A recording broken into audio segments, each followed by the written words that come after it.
सहना भवतु सहनो भुनाक्तु सह वीर्यं कर्वावहै तेजस्विनावधीतमस्तु मा विद्विषावहै।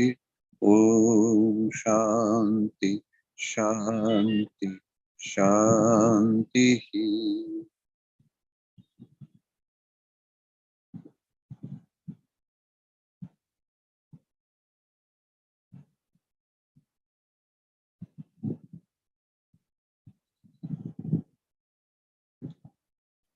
ওকে সপ্তপর্ণী, তুমি এখন হোস্ট। হ্যাঁ, তুমি ক্লাস শুরু করে দাও।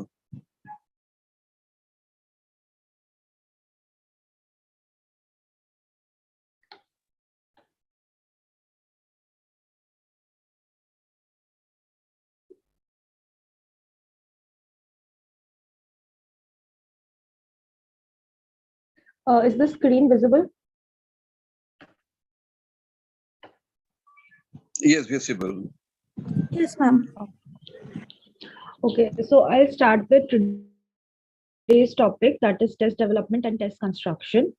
So to start with a very basic intro of what are psychological tests.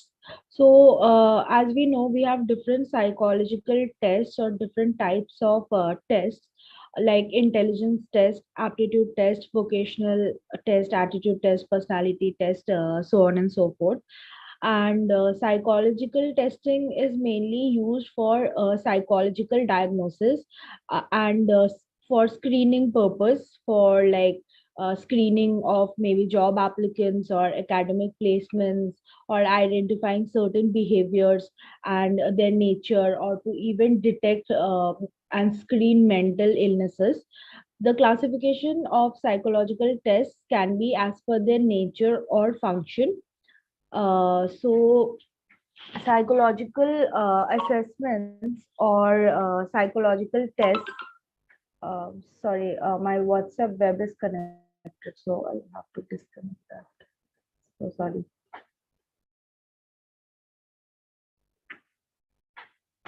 Yeah.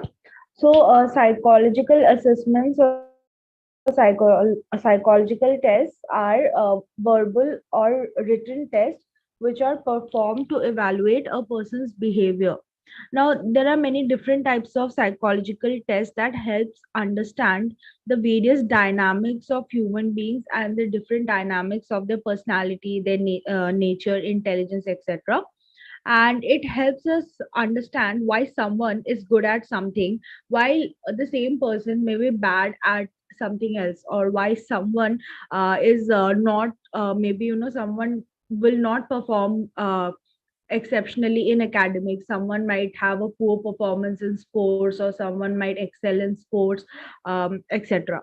So humans are very complex in nature, which can't be defined and classified very easily. So, the subjective nature of human and individual differences has quite often raised the criticism of psychological testing, that how can we standardize these tests when the human behavior and emotions are very subjective in nature. Psychology, when it comes to certain topics like this, can get very debatable, and the objectivity might be questioned. The classification of the different types of psychological tests can be on the basis of the nature of the psychological test in terms of standardized and non-testing methods of test. And second is as per the function of psychological tests, such as intelligence test, personality, interest, inventories, aptitude tests, etc. Now, what are the different characteristics of a psychological test? What should be the factors that can determine whether a psychological test is actually a good one? So, there are certain factors. First is the reliability factor. So, the psychological assessment or test must produce the same result no matter when it's taken. So we say that a test is high on reliability when it is giving the same result no matter where it's being conducted, under what circumstances. So external variables might should not affect the results of the tests that much, then only we can say that it's a reliable test. I'll first explain this and then I'll give some examples from forensic psychology. How the forensic psychological tests are, it's very important for the test to be reliable and valid and have objectivity, and how these psychological assessment or detection of deception techniques should follow these criteria. So the second topic is validity. So the psychological test must measure what is being created to assess. So we can only say that a test has high validity or is valid when it measures what it has been designed for. Third is objectivity. So the assessment must be free from any personal bias or its scoring, interpretation of scoring, or administration. So objectivity means that it should be based on fact. It should not be based on my opinion or your opinion, or our judgment should not affect the results of the test. Only then we can say that it is objective in nature. And fourth is standardization. The test must be standardized in terms of its place, material, and time for the assessment as well as its environment. So, as I said, the extraneous variables and the environment and the material, time, etc., such factors should not affect the validity of the test. Only then we can say that it's a standardized test. Now, speaking of forensic psychology, so we have different tools in forensic psychology. In the last to last class, I explained the mechanism of polygraph, how it works, and there are many other techniques like polygraph. So we have something known as BOS, which is the brain electrical oscillation signature profiling. This is one instrument that measures brain waves to detect like to kind of detect emotions, and to kind of the main thing that it tests is known as I'm forgetting the term. It detects like malingering, or it detects your experiential knowledge. Yes, so it detects your experiential knowledge, whether if you have witnessed an event. So how much of it comes from you having witnessed the event firsthand, and how much of it comes from just hearing about it. So when it comes to crime, and we have a suspect, so BIOS can actually tell us if the person is the accused, like is the offender, or he is just a witness of the crime. Okay, sometimes like the witness might also know facts about the crime, like what weapon was used, or how the victim was harmed, like how the victim was murdered. And because the accused has first hand experience of witnessing it, but the accused who has actually done the crime has more experiential knowledge, because he was involved actively, and his body and his mind was actively involved in that crime. So such kind of instruments are very high on their reliability, validity, standardization, and objectivity. And BIOS is one instrument which has very high sensitivity and specificity among all the other forensic psychological investigation technique. They are none of them are 100% reliable or valid, but BIOS has a very high sensitivity and specificity. So the number of false positives or false negatives in case of BIOS would be very less.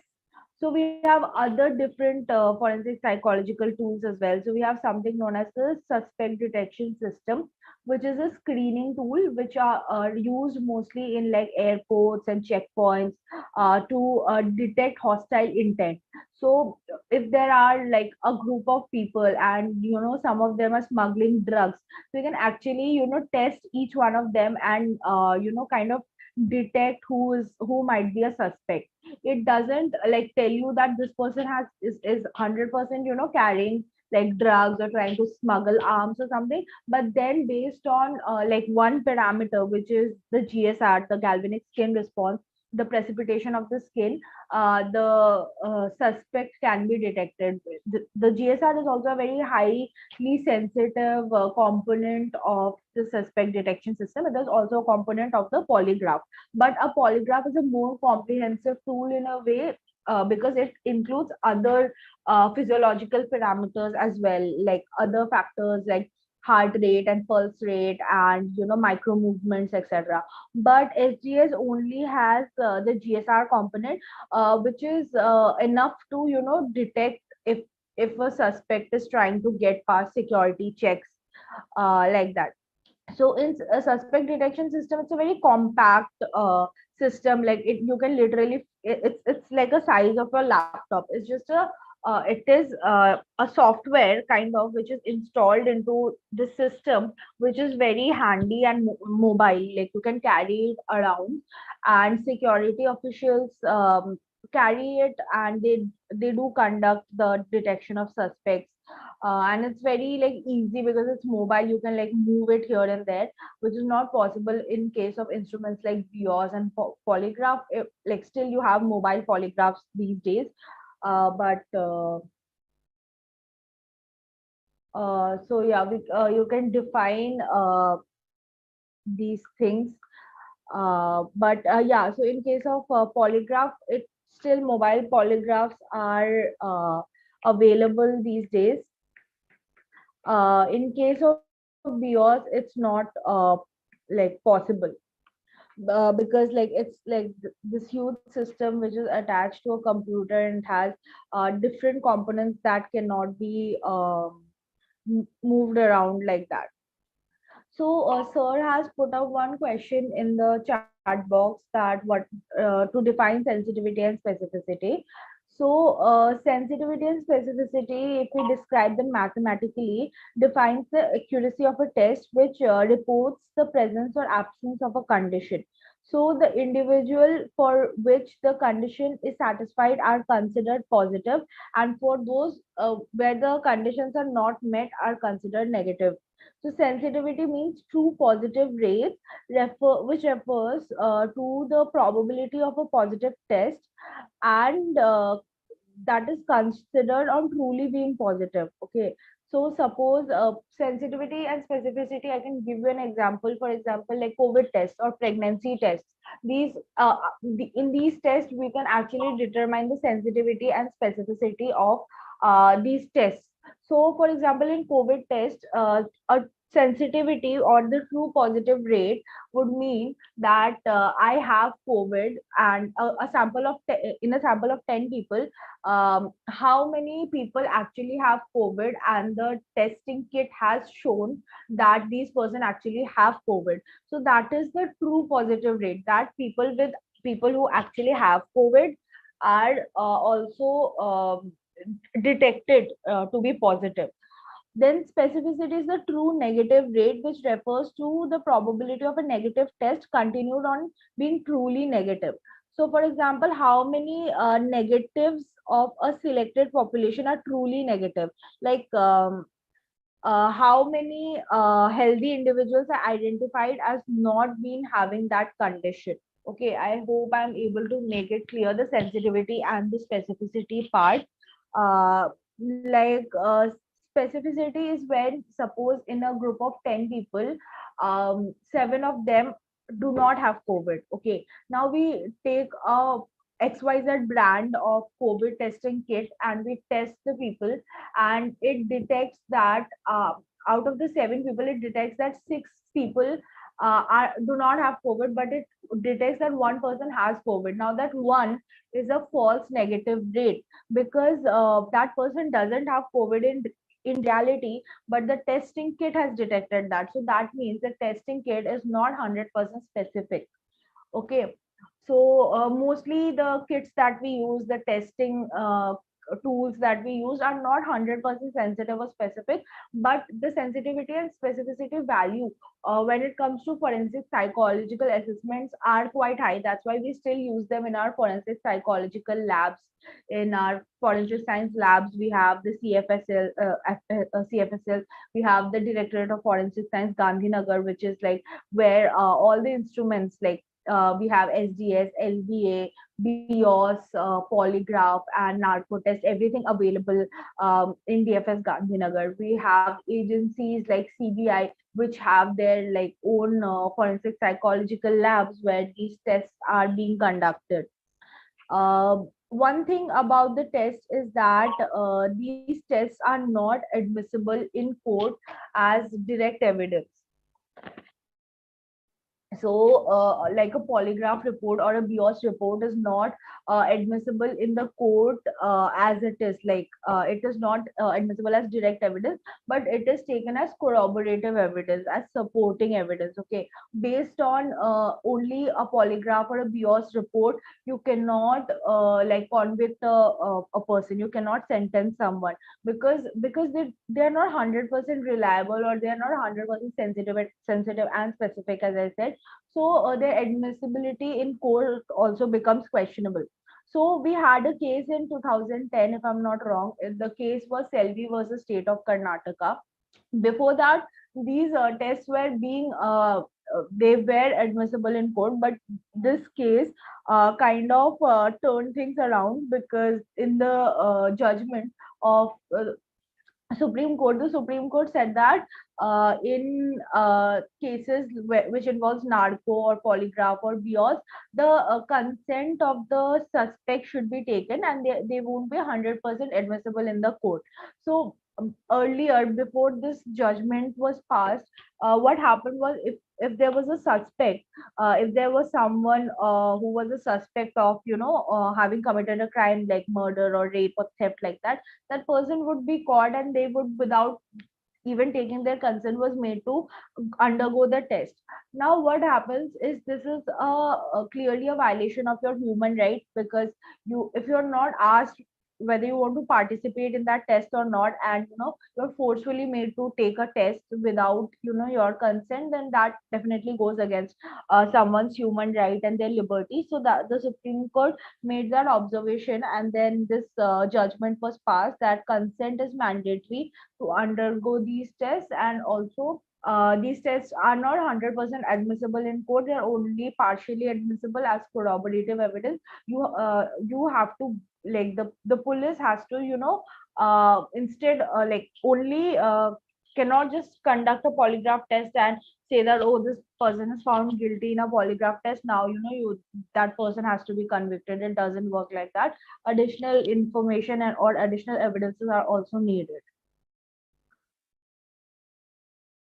Okay, so now moving on, we have the different types of psychological tests. So we have different tests like personality test, achievement test, attitude test, aptitude test, emotional intelligence test, then neuropsychological test, projective test, observation or direct test. So we'll take them one by one. So in first we have intelligence test. So the pioneer of intelligence test was Alfred Binet, who was the first one to conduct the IQ, that is the intelligent quotient test, for assessing French students to identify which students need special assistance. He soon realized that a few students could solve much more advanced questions which an average student couldn't. He then realized that various factors play a role in assessing the intelligence of a person, which makes the term multidimensional. He then constructed the Binet-Simon test, which was revised and given the name Stanford-Binet test, which became the standard intelligence test in the US. Soon, many intelligence tests were formed for different groups of people, and psychologists started intervening the possible variables and psychology tests like Wechsler's intelligence scale, Raven's progressive matrices, etc. So there are some major types of intelligence tests which you can go through. We have the Wechsler's intelligence individual achievement test.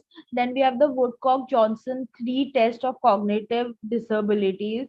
Then we have the Wechsler adult intelligence scale, the Stanford-Binet intelligence scale, the Peabody individual achievement test, the universal nonverbal intelligence, and the differential ability scale. These are some of the examples of individual intelligence tests. Then we come to personality test. Now, a personality test is kind of a tool that is used to assess the personality of a human being. Personality tests and assessment, they refer to techniques designed to measure the characteristic patterns of our traits that we exhibit across different situations. So personality tests can be used to help in clarifying a clinical diagnosis and guide therapeutic intervention and help predict how person may respond in different situations.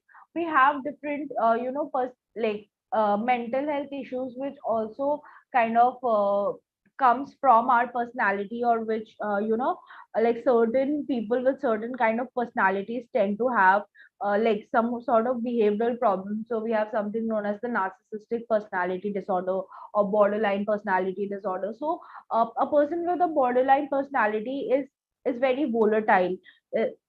Like that person is extremely expressive with their emotions, either can get too happy or too sad, and it's not able to strike like the perfect balance. You is not a balanced person. And a person with narcissistic personality disorder is very self-obsessed, is kind can get really selfish and not think about others around them, and can only obsess over themselves, which kind of after a point gets like a little difficult for the person themselves. Like people with personality disorder sometimes do not even have the insight that they might be having some kind of trouble or some sort of personality issues. So that's why clinical diagnosis is very important. So personality is something that we informally assess and describe every day. Like I might talk to someone and I might appear to that person, oh, this person is very introvert. But in reality, I might be like like a very extroverted person. Or people generally don't open up in their initial interactions, and people will assume that, oh, this person is quite shy and this person doesn't want to socialize, or this person is introverted, like that. But which is not always the case, right? We as human beings, we do not always show like every facet of our personality to everyone. We kind of have like our different personalities. With our friends, we behave in a certain way. With our family, we behave in a certain way. With our partners, we might behave in a certain way. But like this, there are certain components of personality that never changes. Like you cannot fake it even if you want to. Like they are the core which makes up your personality. Like you can put up a show for someone. Like you meet someone and then you can pretend to be like very quiet, or you can pretend to be very calm and relaxed and a composed person. But like even if you might be a very extroverted and social person, those personality traits would come out, which would, they are bound to surface after a certain point of time. So earlier, phrenology, which was the measurement of bumps on the skull, was used to assess someone's personality. A personality test that evaluates our behaviors, our emotions, and environmental traits, attitudes, and even clinical disturbances in people. Each personality test is used to measure a certain variable or compare two variable. For example, adolescent emotional problems or psychopathologies are screened using the Minnesota Multiphasic Personality Inventory, the MMPI-A. There are various versions of the MMPI depending on the sample type that you want to test. We also have the Rorschach in-plot test for personality assessment. We also have the Eysenck personality test. We have the 16PF test. Another unique type of personality test is the projective assessment. So it is very commonly used. Projective assessment are thematic appreciation test and the Rorschach in blood test. These projective psychological tests are formed to test the response of a person to a certain stimulus, which elicits different hidden emotion and underlying thoughts or beliefs using pictures.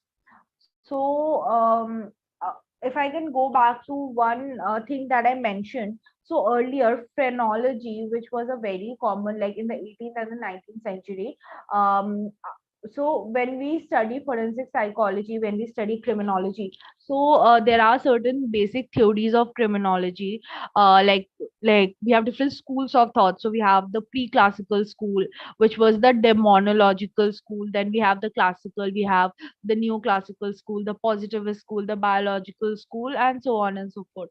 So phenomenology was a concept, that was used in criminology by this famous criminologist called Franz Joseph Gall. So what Gall did was he used to study persons the shape of their skull, and depending on that, he used to infer the personality of the person. Now, at that point of time, that was considered as a huge scientific invention, or kind of a discovery. But in today's day and age, we of course have discarded those concepts of judging criminal traits based on the shape of someone's skull, or the concept of born criminal by Lombroso. We kind of do not judge criminals on the basis of that. We have a legal system in place for that. But earlier, if we refer to those times, the concept of phenomenology was such that the deformities in the skull were studied, and it was said that, oh, a person with like higher bumps in the skull, or like kind of a deformed skull was had like higher criminal tendencies. And Lombroso had also given this theory of born criminals, where he suggested that criminals are born with certain traits that makes them identifiable.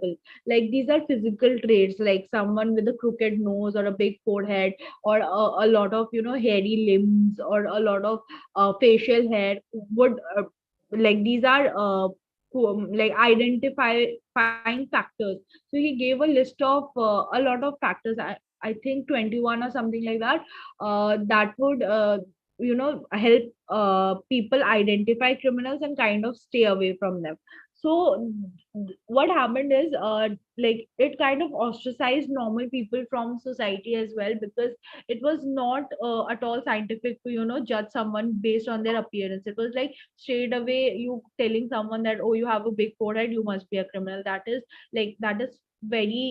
is a very wrong concept. But back in the day, that was a very accepted concept, because we did not have so much science and technology. We did not have these tools to identify people, and people would like go by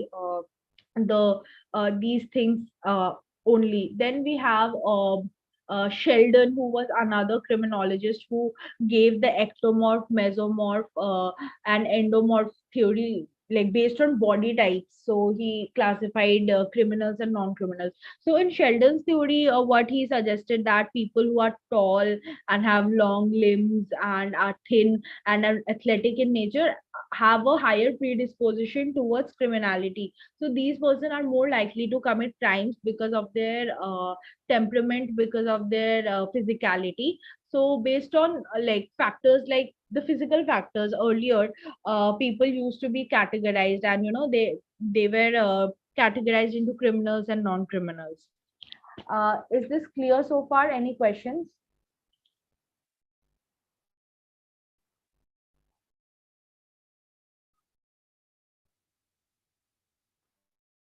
Ashmita, any questions? No, ma'am. Okay. Okay, so moving on to the next test, which is the aptitude test. So, as I mentioned, humans have certain abilities and specialities. A person who has a creative bent of mind might not necessarily have a calculative brain. Such different abilities and interests are tested using the aptitude test. It is used to predict the future scope of a person, or test whether a person possesses a certain skill set. However, speaking of human complexities again, humans are incomprehensive and unpredictable in their ways, which always leaves some room for ambiguity. Now, various aptitude tests are given to students and employees, and many capability tests also come under the aptitude test. For example, we have the assessment of Edward, who wanted to become a police officer. So, for such an alert, courageous, and risk taking job, Edward must possess certain skills and abilities for being selected. Now, some common forms of aptitude tests used are the graduate management admission test, GMAT, or the graduate record examination, GRE, or the scholastic assessment test, SAT, amongst others. So, an aptitude test is an exam that is used to determine an individual's skill or propensity to succeed in a given activity. Aptitude tests assume that individuals have inherent strengths and weaknesses and have a natural inclination towards success or failure in specific areas based on their innate characteristics. Now, aptitude tests are generally used for job placement, college program entry, for career counseling, and help people get an idea of whether their interest and aptitude can take them regarding their career. So, to understand, their interests and uh, kind of tell, identify their speciality, because we as human beings are made for, designed for different things. Not every person can do the same job equally well. We have different skill sets. We develop our skill sets over time. We have different interests. So based on that, these tests can help you pick the right career for you, pick the right academic course for you. So, an aptitude test is used to determine an individual's abilities, assessing how they are likely to perform in an area in which they have no prior training or knowledge.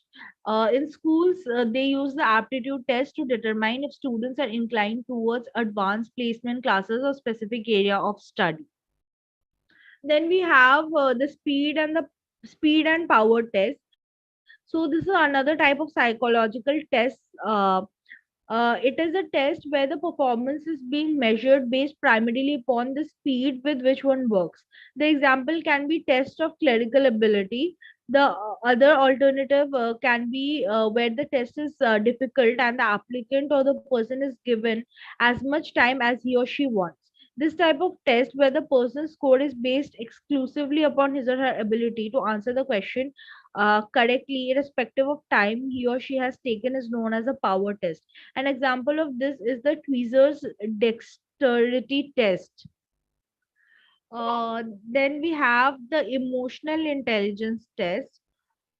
So as human beings, we experience emotions of angers and sadness and happiness, etc. And these emotions are what makes us human beings. And we have these emotions are under our conscious control. Like, even if we are angry, we can still control that emotion to a certain degree, and not like shout or snap at someone, or not try to hit someone or throw things around. These are some of the things that people do when they usually get angry. Now, we need to identify our emotion and regulate them without being influenced by others. So that is what is known as the emotional intelligence, or the emotional quotient, EQ. So an emotional intelligence test traps various emotions through situations presented to the test taker. An emotional intelligence test requires a person's honesty in it to accurately evaluate the person's EQ, that is emotional quotient, and suggest ways to improve it. It is more it is more often noted that people who have higher EQ are much more uh, content and successful than people who have a lower EQ. Even the emotional intelligence can overlap with other aspects like personality or genetic composition. Emotional intelligence of a person tend to fluctuate or change. It often requires constant consciousness in our action and evaluation for its consequences. So a person with a higher emotional quotient is likely to be more stable and more successful, because that person has like more emotion, like control over their emotions, their thoughts and feelings. But people with lower EQ, like they will exhibit trends like higher level of anger, or short temperedness, or even like traits like overthinking, etc. Now we come to the neuropsychological tests. So there is something that is known as perception. So So perceptions are due to different neurological structures and pathways in our brain. These tests are designed to measure the cognitive working of a person. How would you test if you have a strong or a weak memory? Neuropsychological tests are the most essential form among the many types of psychological tests that are used for assessing diseases like Alzheimer's or brain injury or emotional disorders such as depression or anxiety. It is important for doctors to know the core problem to cure it. Neurological test assesses factors like memory, language, executive functioning, dementia, visual spatial function, etc. So, like in neurological tests, we have all these kinds of tests where we test like our memory, our language, our like things like depression and uh, like depression or other sorts of mental health issues that a person might go through. So it would come under the larger umbrella of neuropsychological tests. Now, before we move on to the test development and the test construction, the steps, I would like to mention like a few other tests that we have. We have something known as the individual and group test. So there are a number of tests which are meant to be performed individually, and such tests are called the individual tests. And there are tests which are preferred for vocational guidance and counseling and for clinical diagnostic work with like an emotionally disturbed person. So as individual tests are more costly, therefore they are less used in the industry than that of group tests. Examples of individual tests I mentioned are the Stanford Binet Intelligence Scale. And on the other hand, some tests are designed for the purpose so that they can be administered to a large number of people. So an example of this would be the adaptability test and the Wonderlic personality test. Then we have psychological tests, the different types, and the history of psychological testing.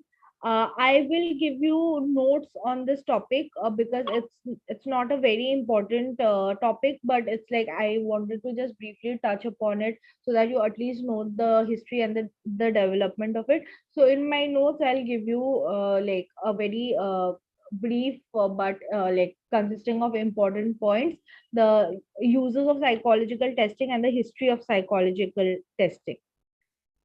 Now, moving on to the test development and the test construction of like how these tests that we just studied about, how are they, constructed and how do we administer.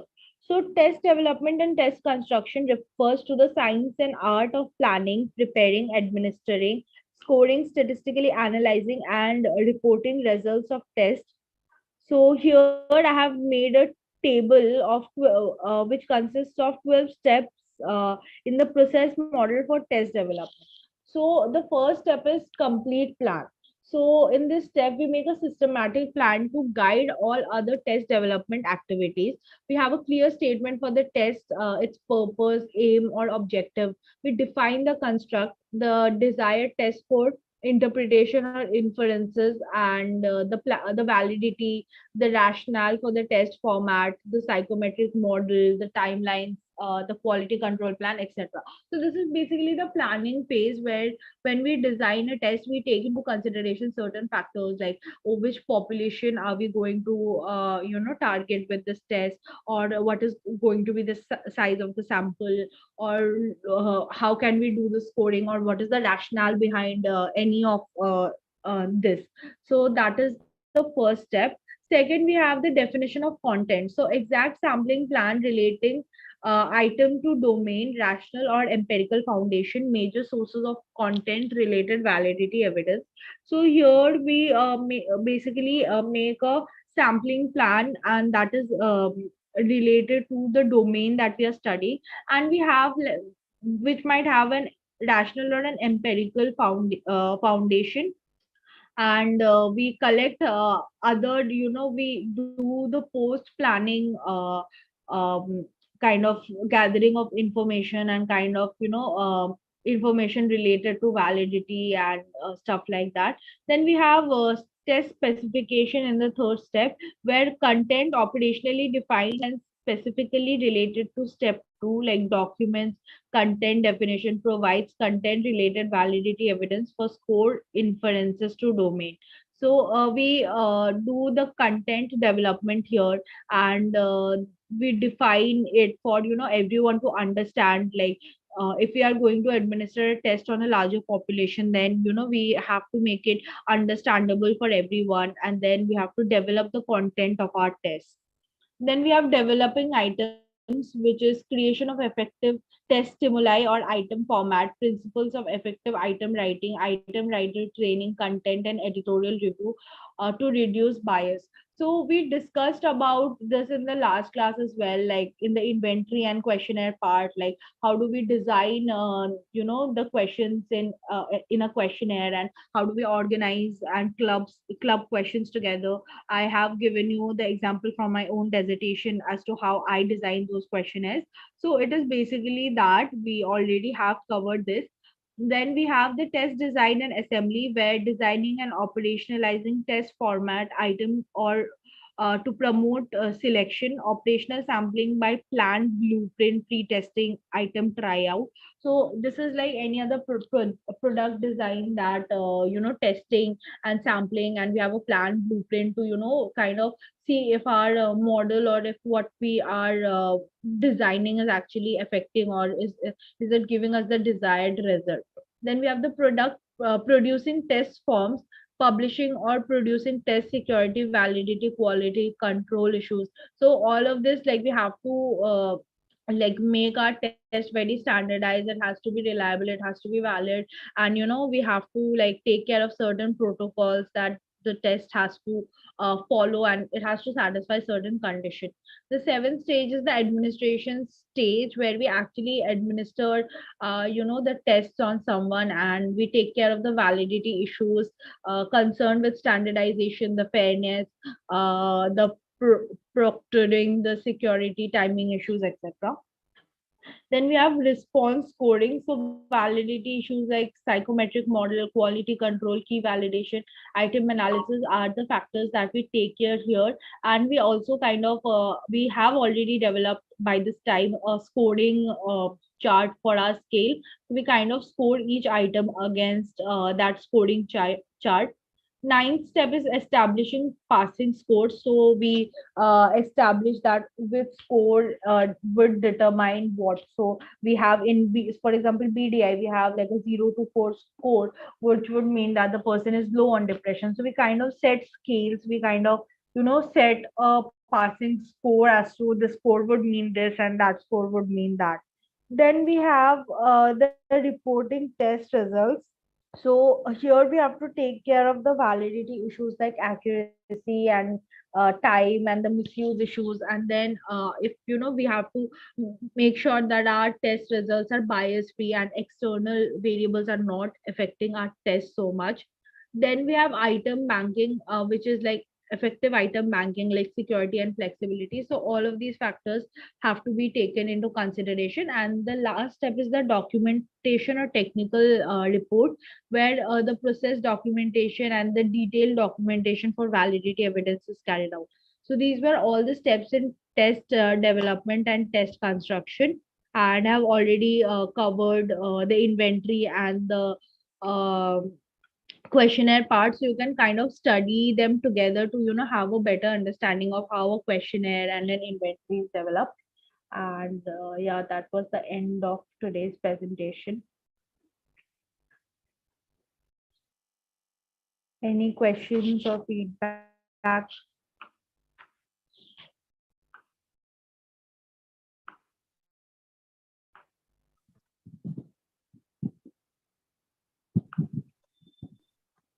Ashmita, is it clear to you? Yes, sir. So have you received anything for your research on competency to stand trial?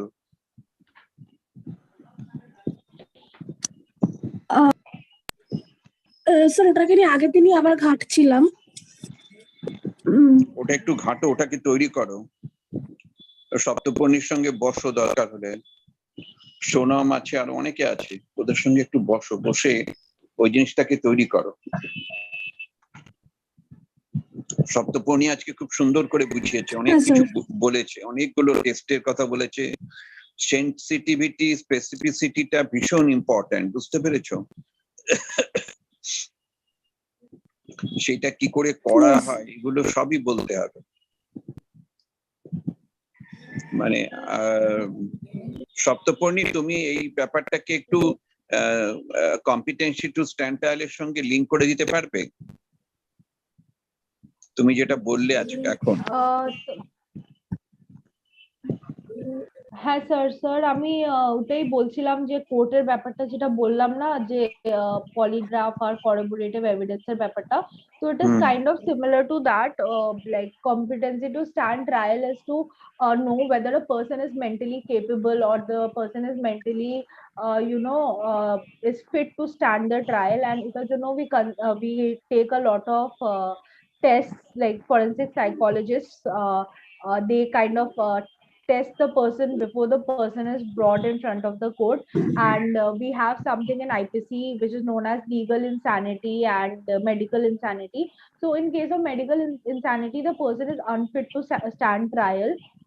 And there's also like a general exception in IPC. So if a person with a mental condition with the legal insanity commits a crime, so that is considered as it's a defense, like that person won't be prosecuted because the person is mentally unfit. So sir, হ্যাঁ relate করা যায় ব্যাপারটা, আমার একটু ভালো করে টপিকটা পড়তে লাগবে, কিন্তু এটা আমার বেসিক ধারণা ছিল, তো আমি শেয়ার করি। হ্যাঁ, এখন যে সমস্যাটা হচ্ছে সেটা হচ্ছে যখন কোনো কাউকে পুলিশ বলছে বা যারা এজেন্সি তারা যখন কাউকে আইডেন্টিফাই করছে যে তুমি তবে ইয়ে করো, মানে তোমাকে আমরা পুলিশ হেফাজতে নিলাম বা অমুক করলাম তমুক করলাম, তখন তারা নানা রকম লজিক দিচ্ছে, দিয়ে তারা বোঝাচ্ছে যে আমি এখন মানে ওই বিচারের জায়গায় যেতে পারছি না। ঠিক আছে, এবার সব সময় যে তারা ডিসেবল তা কিন্তু নয়, কিন্তু অনেক সময় দেখা যাচ্ছে যে তারা ডিসেবিলিটি নয়। আমরা যেটা কম্পিটেন্সি টু স্ট্যান্ড ট্রায়ালে যেটা দেখেছিলাম সেটা হচ্ছে ডিসেবল তারা, কিন্তু এখন তো দেখা যাচ্ছে এরা ডিসেবল নয়, বাট কিন্তু তারা ক্লেম করছে তারা ডিসেবল, ডাক্তারও সার্টিফিকেট দিচ্ছে তারা ডিসেবল। এইবারে যেটা প্রবলেম সেটা হচ্ছে যে একজন ফরেনসিক সাইকোলজিস্ট তার হাতে যখন কেসটা আসছে তখন তাকে তো ভাবতে হবে বা প্রমাণ করতে হবে যে এই যে কথাটা বলছে সেটা ঠিক না বেঠিক, কেসটা কি ফ্রড নাকি ফ্রড নয়। কারণ এখানে একটা মারাত্মক ইস্যু আসছে যেটা এই মুহূর্তে, সেটা হচ্ছে যে যারা ডিসেবল নয় তারাও বলছে যে আমি, মানে তাদের যারা অ্যাডভোকেট আছে তারা বলছে কোর্টে গিয়ে যে আমার মক্কেল সে এখন আসতে পারছে না, সে অসুস্থ, সে তার একটা মেন্টাল প্রবলেম আছে, তার একটা অ্যাংজাইটি আছে, অমুক আছে, এরকম না, তারা যে কোনো একটা কজ দেখাচ্ছে। এখন প্রশ্নটা হচ্ছে তারা হয়তো সিজোফ্রেনিয়া বলছে না ঠিকই, কিন্তু তারা তো একটা কোনো কজ দেখাচ্ছে। তারপরে এটা হলো নাম্বার 1। নাম্বার 2, তুমি জানো কিনা জানি না, প্রক্সি ক্রিমিনাল প্রচুর পরিমাণে আছে, তুমি কি জানো? প্রক্সি ক্রিমিনাল হচ্ছে যে যারা মানে একজনের ব্লেম, একজনের হয়ে আরেকজন ক্রিমিনাল, মানে তাকে সে খাটছে, বোঝা গেল? এবার যারা প্রক্সি ক্রিমিনাল তারা তো অ্যাকচুয়াল ক্রিমিনাল নয়, কিন্তু তাদেরকে বলা হচ্ছে তারা হচ্ছে ক্রিমিনাল, এবং তারা সেই ক্রিমিনাল, তারা তাই জন্য পরিশ্রম করছে, তারা তখন জেলে যাচ্ছে। এবার এইগুলোকে আমরা আইডেন্টিফাই করব কি করে? যারা প্রক্সি ক্রিমিনাল তাদেরকে আমাকে বের করে আনতে হবে যে এরা তো প্রক্সি ক্রিমিনাল, তো অ্যাকচুয়াল ক্রিমিনাল নয়। এবার সেইগুলোকে কি কোনো ইনস্ট্রুমেন্টের ভেতর দিয়ে কি আমরা আইডেন্টিফাই করতে পারি? সেটা বিওসি হোক, পলিরাইটারি হোক, বা কোনো কোশ্চেনারি হোক, রসাক হোক, যাই হোক। মানে ডিসক্রিমিনেশনটা করতে পারবো কি করে সেন্সিটিভিটি স্পেসিফিসিটির ওই জায়গাটায়, যে হ্যাঁ আমি বলতে পারছি ঠিক আছে 90% এটা কারেক্ট রিজেকশন হয়েছে, যে না এ একেবারেই কিন্তু ক্রিমিনাল ছিল না, এ আদৌ ক্রিমিনাল নয়, কিন্তু একে ক্রিমিনাল হিসাবে ভাবা হচ্ছে। সুইসাইডটাও তো ক্রিমিনাল না, তারাই কই সুইসাইড অ্যাটেম্প করতে গেছে সে ক্রিমিনাল হয়ে গেল। এখন এটাকে কি করে মেন্টাল হেলথ দিয়েছে? অ্যাক্টের আন্ডারে এটাকে ডিক্রিমিনালাইজ করা হয়েছে, ডিক্রিমিনালাইজ করে দিয়েছে স্যার মেন্টাল। বাহ, এটা খুব ভালো একটা খবর পেলাম, যাই হোক ভেরি গুড, এটা একটা ভালো খবর পেলাম। কারণ এক সময় আমি ইন্স্যুরেন্স নিয়ে কাজ করছিলাম, মেন্টাল হেলথ ইন্স্যুরেন্সে। সেই ক্ষেত্রে আমাকে যেটা বলা হয়েছিল যে কে সিজোফ্রেনিক, কে ম্যানিক ডিপ্রেসিভ, কে অবসেসিভ কম্পালসিভ ডিসঅর্ডারে ভুগছে, কে প্যারানয়েডে আছে, আমরা তো বলতে পারবো না। আর আপনি বলছেন যে যারা সাইকিয়াট্রিস্ট তারা বলে দিলে হবে, কিন্তু যদি সাইকিয়াট্রিস্টকে কেউ একটা লামসাম অ্যামাউন্ট দিয়ে দেয়, সাইকিয়াট্রিস্ট সেখানে বলে দিতে পারে যে হ্যাঁ ও অমুক, এবারে সে তখন সেই ইন্স্যুরেন্সের বেনিফিট পাবে। এই ক্লাসিফিকেশন আমরা কি করে করব?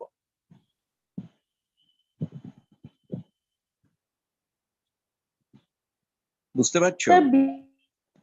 ডিওসে আমরা অনেক, হ্যাঁ স্যার ডিওসে এই জিনিসটা আমরা ডিফারেন্সিয়েট করতে পারবো, যেটা আমি আজকে বললামও, যে কেউ যদি জাস্ট উইটনেস হয় একটা ক্রাইমের, আর কেউ যদি অ্যাকচুয়াল ক্রিমিনাল, তো ওদের মধ্যে যে এক্সপিরিয়েন্সিয়াল নলেজটা হবে ওটা কিন্তু অনেক ডিফারেন্ট হবে, যে জিনিসটা বিয়স ধরতে পারবে।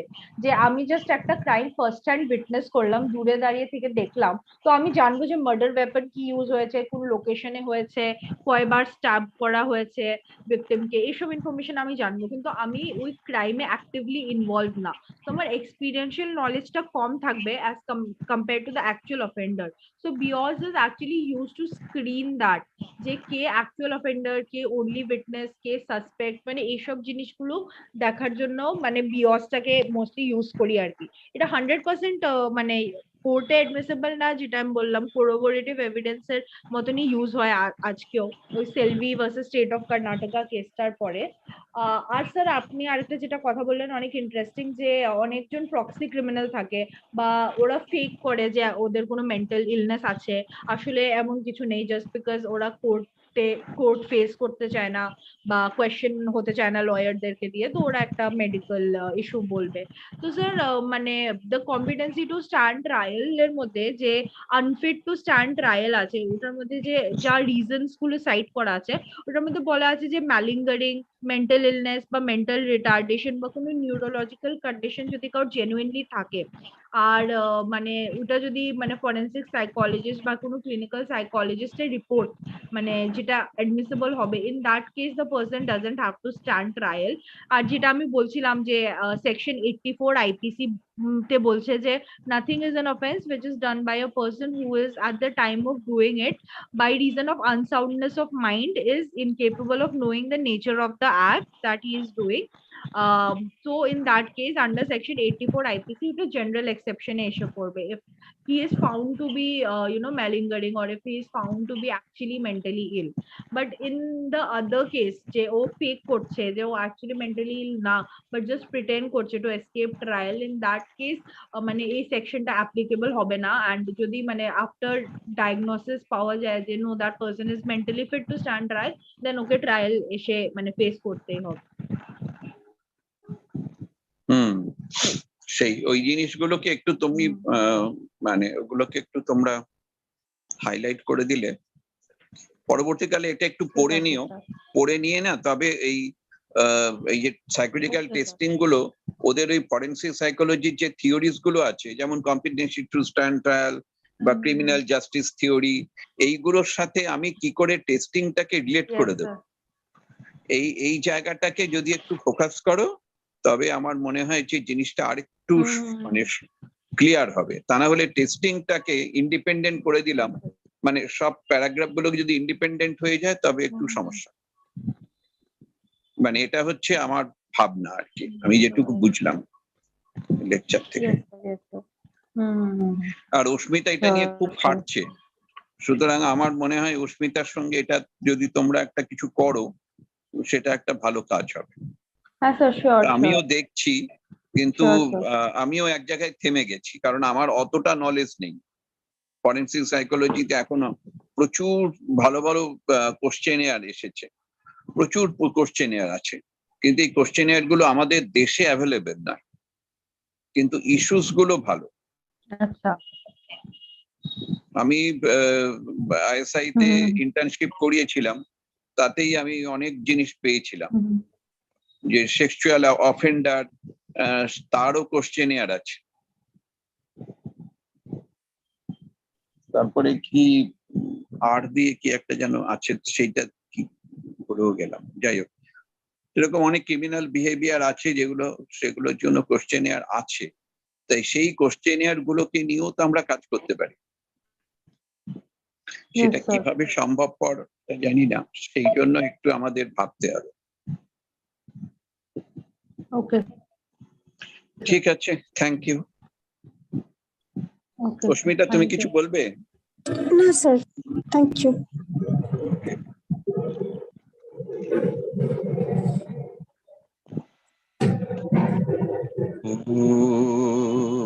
পূর্ণমদঃ পূর্ণমিদং